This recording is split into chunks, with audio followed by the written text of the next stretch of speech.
വിശ്വപ്രസിദ്ധ കഥാകാരി കമല സുരയ്യയുടെ കഥയെ ആസ്പദമാക്കിയുള്ള ചിത്രീകരണം.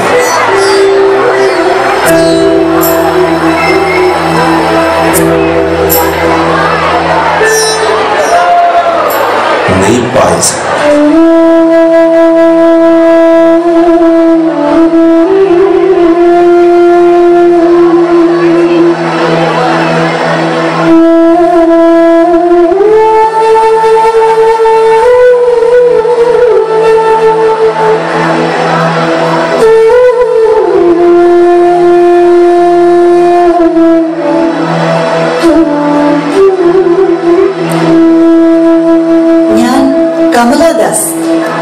മാധവിക്കുട്ടി, കമല സുരയ്യ, നിങ്ങളുടെ എല്ലാം പ്രിയ കഥാകാരി.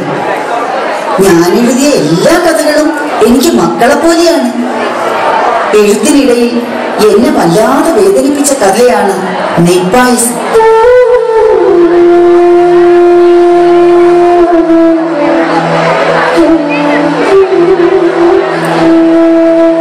ഇത് നാട്ടിലോ വിദേശത്തോ തിരക്കേറിയ പട്ടണത്തിലോ നടന്നതും നടന്നുകൊണ്ടിരിക്കുന്നതും നടക്കാൻ ഇടയുള്ളതുമായ കഥയാണ്.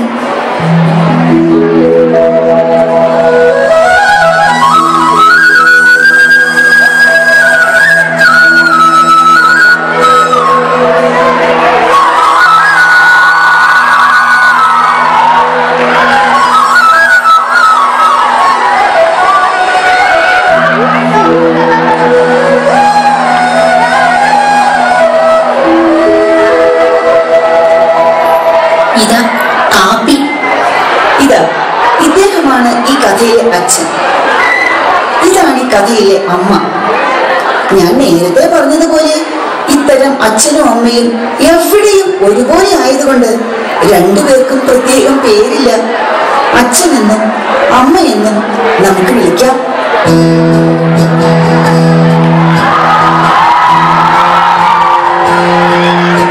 എല്ലാ ദിവസവും രാവിലെ ഈ ബസ്സിലാണ് ഞാൻ ഓഫീസിൽ പോകാറുള്ളത്. ഇതാണ് എന്റെ പാചക സീറ്റ്. ഞാൻ എന്നും രാവിലെ എഴുന്നേൽക്കുന്നത് തന്നെ അവരുടെ ശബ്ദം കേട്ടിട്ടാണ്.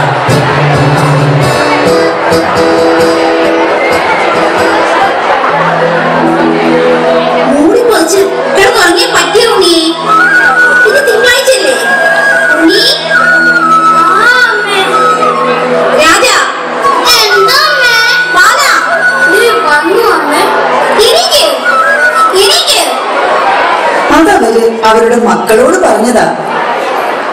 ഒരു ഉലഞ്ഞ വെള്ള സാരി അവളുടെ.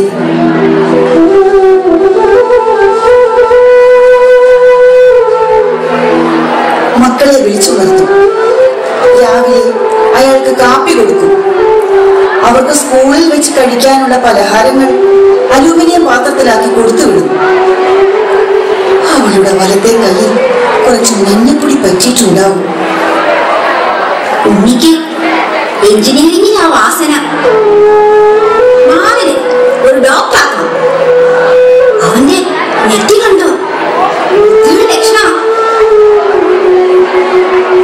പറയത്തക്ക സൗന്ദര്യമോ സാമർഥ്യമോ ഇല്ലാത്ത മക്കളാണെങ്കിലും അവർ പറഞ്ഞിരുന്നത് എങ്ങനെയായിരുന്നു? രാജന് ഇരുട്ടത്ത് നടക്കാൻ കൂടി പേടിയില്ല. അവൻ സമർത്ഥനാ. അവൻ പട്ടാളത്തിൽ ചെയ്യും. അവരുടെ പതിവ് സംഭാഷണങ്ങളിൽ ആവർത്തിച്ചു വരാറുള്ള വാക്കുകളാണിത്.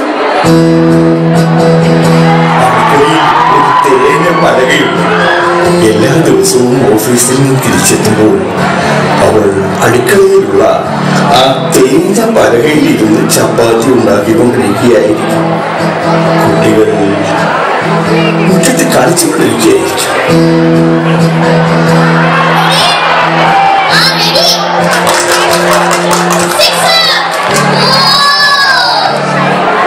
ഇന്ന് അയാൾ ഓഫീസിൽ നിന്ന് വന്നപ്പോൾ അടുക്കളയുടെ ജനൽവാതിൽ കൂടി അകത്തേക്ക് നോക്കി. അവൾ അവിടെ ഉണ്ടായിരുന്നില്ല. മുറ്റത്ത് കുട്ടികൾ കളിക്കുന്നതിന്റെ ശബ്ദം ഉയർന്നുകൊണ്ടേയിരുന്നു.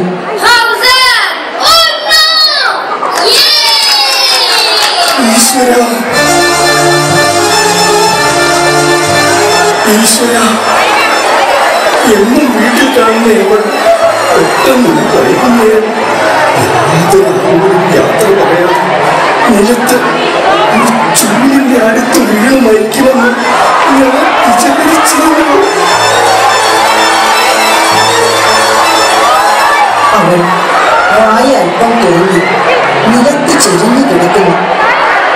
തല കറങ്ങി വീണതായിരിക്കുമെന്ന് വിചാരിച്ചു. പക്ഷെ ഹോസ്പിറ്റലിൽ വെച്ച് ഡോക്ടർ പറഞ്ഞു ഹൃദയസ്തംഭനമാണ്.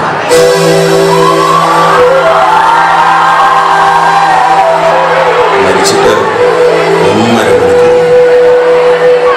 അയാൾക്ക് അവളോട് ദേഷ്യം തോന്നി. ഒന്നും പറയാതെ എല്ലാ ചുമതലകളും അയാളുടെ തലയിൽ വെച്ച് കൊടുത്തല്ലോ.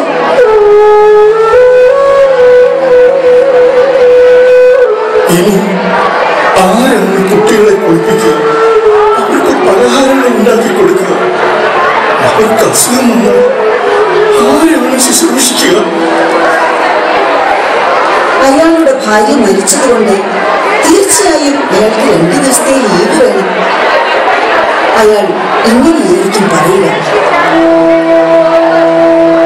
സർ, എന്റെ ഭാര്യ ഇന്ന് പെട്ടെന്ന് ഹൃദയസ്തംഭനം മൂലം മരിച്ചതുകൊണ്ട് എനിക്ക് 2 ദിവസത്തെ ലീവ് വേണം. എത്ര നല്ല ലീവപേക്ഷയായിരിക്കും അത്. ഭാര്യയ്ക്ക് സുഖമില്ലെന്നല്ല, ഭാര്യ മരിച്ചുവെന്ന്.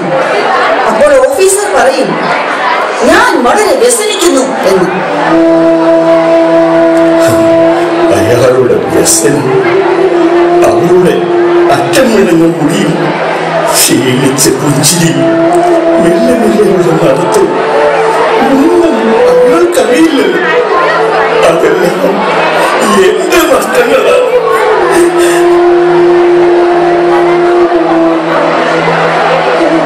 അമ്മ മരിച്ചുവെന്ന് അച്ഛൻ മക്കളോട് പറഞ്ഞില്ല. മക്കളെ കൂട്ടാതെയാണ് ആശുപത്രിയിൽ പോയത്. പൊതുശ്മശാനത്തിൽ ശവദാഹം നടത്തിയതും അവരറിയാതെ തന്നെ. രാത്രിയിൽ വീട്ടിലെത്തിയപ്പോൾ ചെറിയ മകൻ കിടക്കയിൽ നിന്ന് വന്ന് ചോദിച്ചു, അമ്മ വന്നിട്ടില്ലേ?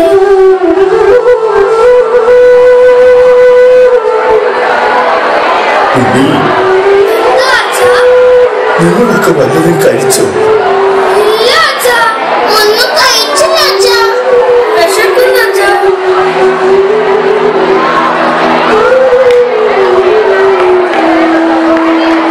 അവൾ അവസാനമായി ഒരുക്കി വെച്ചുപോയ ഭക്ഷണം അയാൾ പരിശോധിക്കുകയാണ്. ചപ്പാത്തി, ചോറ്, ഉരുളക്കിഴങ്ങ് കൂട്ടാൻ, ഉപ്പേരി, തൈര്, പിന്നെ ഒരു സ്ഫടിക പാത്രത്തിൽ കുട്ടികൾക്ക് വേണ്ടി ഇടയ്ക്കിടെ ഉണ്ടാക്കാറുള്ള നെയ്പായസം.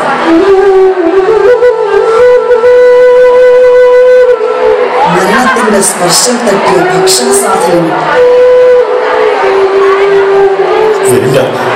അതൊന്നും ഭക്ഷിച്ചുകൂടെ. മരണത്തിന്റെ സ്പർശം തട്ടിയ ഭക്ഷണ സാധനം വേണ്ട, അതൊന്നും ഭക്ഷിച്ചുകൂടെ. മക്കളെ, ഞാൻ കുറച്ച് ഉപ്പുമാവ് ഉണ്ടാക്കി തരാം. ഇതൊക്കെ തണുത്തിരിക്കുന്നു.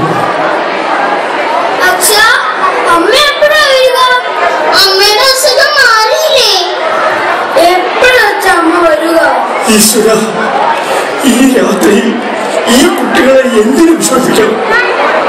സത്യത്തിന് ഒരു ദിവസം കാക്കാനുള്ള ക്ഷമയുണ്ടാകട്ടെ. അവൾ അവസാനമായി ഉണ്ടാക്കിയ ഭക്ഷണം അവർ കഴിക്കട്ടെ.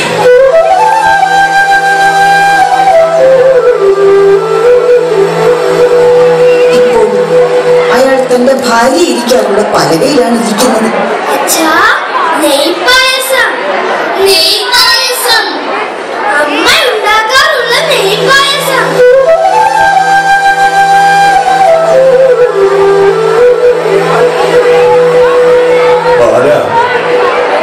വിളമ്പിക്കൊടുക്കൂ.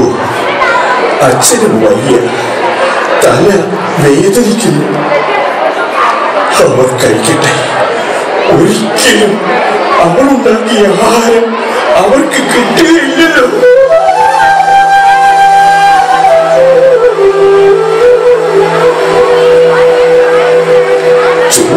വിധി.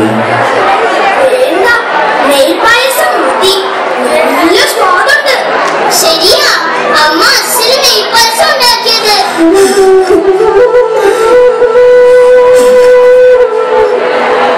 തന്റെ കണ്ണുനീർ കുട്ടികളിൽ നിന്ന് മറയ്ക്കുവാൻ വേണ്ടി അയാൾ പെട്ടെന്ന് എഴുന്നേറ്റ് കുളിമുറിയിലേക്ക് നടന്നു.